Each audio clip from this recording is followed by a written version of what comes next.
নমস্কার, শ্রী আম্মা ভগবান শরণম। এখন আমরা শ্রী পরমজ্যোতি ভগবতী ভগবানের চমৎকার শুনব। আমি কর্ণাটকের ব্যাঙ্গালোর থেকে পদ্মশ্রী বলছি।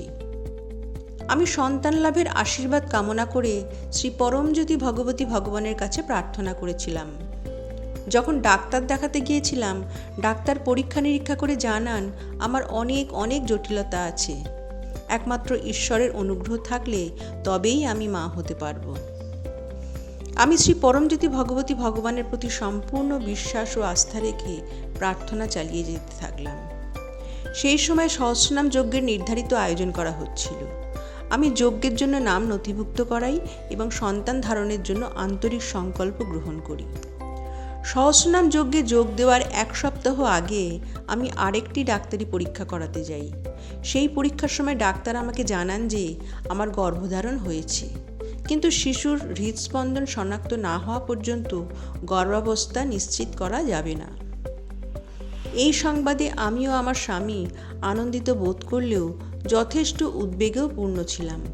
গভীর বিশ্বাসের সাথে আমরা যজ্ঞে অংশগ্রহণ করেছিলাম এবং শ্রী পরমজ্যোতি ভগবতী ভগবানের কাছে আন্তরিকভাবে প্রার্থনা করেছিলাম।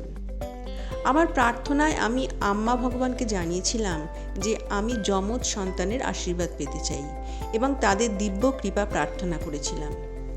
যজ্ঞের এক সপ্তাহ পর আমি আবার ফলো আপ চেক আপের জন্য গিয়েছিলাম। হৃদস্পন্দন পরীক্ষা করার সময় ডাক্তাররা আনন্দের সাথে নিশ্চিত করলেন যে আমি যমজ সন্তানের মা হতে চলেছি। আমার আনন্দের সীমা পরিসীমা ছিল না, কারণ প্রিয় শ্রী পরমজ্যোতি ভগবতী ভগবান আমাকে কেবল মাতৃত্বের আনন্দই দেননি, বরং যমজ সন্তানের আশীর্বাদ দিয়ে সেই আনন্দকে দ্বিগুণ করে দিয়েছিলেন।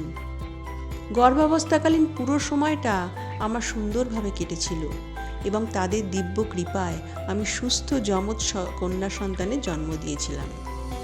শ্রী পরমজ্যোতি ভগবতী ভগবানের আশীর্বাদ, কৃপা ও করুণা ছাড়া আমার জীবনে এই সব কিছু কখনোই সম্ভব হতো না। তাদের দৈব চরণকমলে অনন্ত কৃতজ্ঞতা ও বিনম্র প্রণাম নিবেদন করি।